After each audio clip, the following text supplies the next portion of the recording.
Bonjour à tous, bienvenue à Objectif Santé de Dr Nature.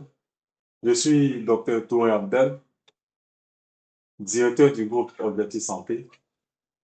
Objectif Santé est un groupe qui a trois départements. Le premier département est notre cabinet de consultation. Nous en avons deux à Boaké et à Abidjan pour tous les malades qui ont des problèmes de santé. Nous consultons et nous prenons en charge dans nos différents cabinets. Notre second département est la pharmacie. Nous produisons des médicaments et nous livrons un peu partout dans le monde. Notre troisième département est la formation et ce département nous intéresse particulièrement aujourd'hui.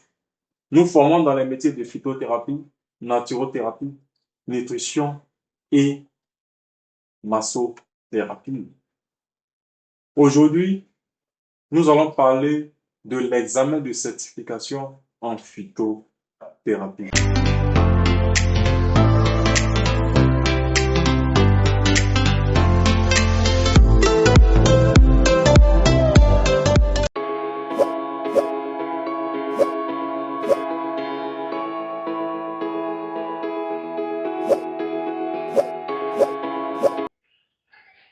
Ensemble, nous allons regarder l'intervention et nos différents membres du jury. Qu'est-ce qu'ils ont réellement pensé de l'intervention de notre étudiant? À tout à l'heure. Merci beaucoup, cher intervenant, pour ton développement. Je pense que c'est clair et concis. Nous allons passer à la prochaine étape, déjà les premières impressions du jury, avant de continuer. Ma découverte ou ma satisfaction actuelle, c'est que notre étudiant a fait une découverte très spécifique qu'il a appelée toniforme. Nous n'avions jamais pensé à fabriquer une qui est capable de résoudre trois problèmes simultanément. Toniforme. Docteur Mori, Oui, docteur Fou. je me félicite que Docteur Touré ait créé cette école ESMO. Cette école est venue pour répondre à plusieurs questionnements que nous avons dans notre environnement. Nous pratiquons la médecine traditionnelle jadis. Aujourd'hui, avec la création d'ESMO, nous pouvons dire que nous faisons la médecine naturelle. Parce que nous faisons les mêmes choses que la médecine conventionnelle, sauf que dans la pratique des thérapeutiques, nous sommes différents. Aujourd'hui, l'impétrant fait sa thèse sur la phytothérapie. La phytothérapie, en tant qu'elle-même, c'est une branche qui est très compliquée. Elle est compliquée parce que ce sont des plantes médicinales que nous utilisons. Et aujourd'hui, il a exposé sur deux plantes, Soumayafla, et puis ensuite tonifère. Quand nous regardons la composition effectivement de ces médicaments, ce qu'il a dit comme valeur thérapeutique de ces médicaments-là, effectivement, les ingrédients utilisés ont cette vocation de pouvoir traiter les problèmes qui sont posés. Donc, déjà, je félicite l'étudiant pour sa recherche. Et peut-être, ce que je peux lui dire, c'est de trouver les noms scientifiques de ces plantes-là. Par exemple, Samanere, le nom scientifique, c'est Anthada africana. Parce qu'il ne veut pas rester seulement dans son petit milieu.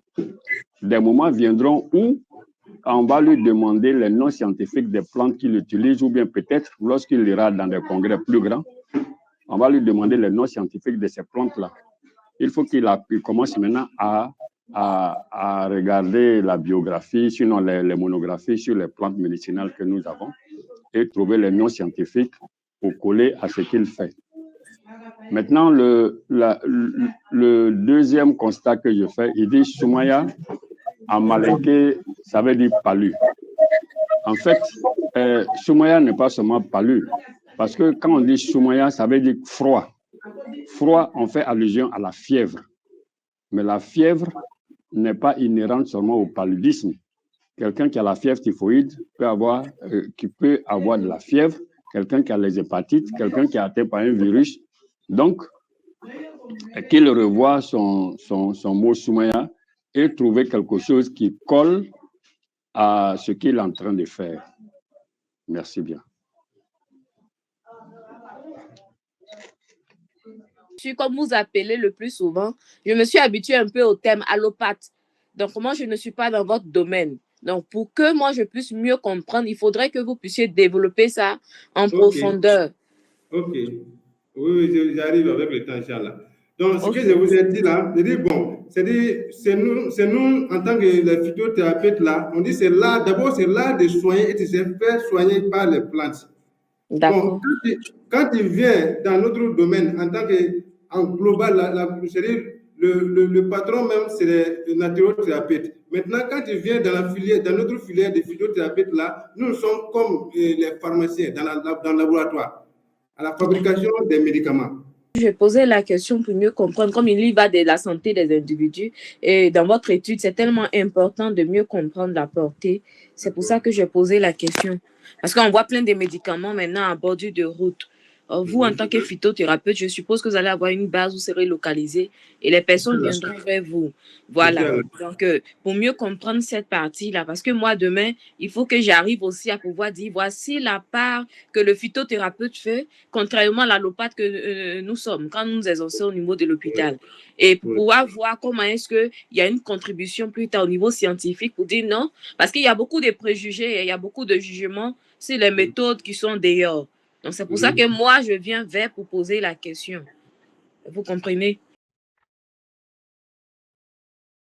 Merci à nos différents membres du jury qui, sans hésitation, ont donné leur avis, leurs impressions sur l'intervention de notre étudiant qui est en plein examen de psychothérapie. Dans la prochaine vidéo, nous allons voir comment est-ce qu'un labo est constitué.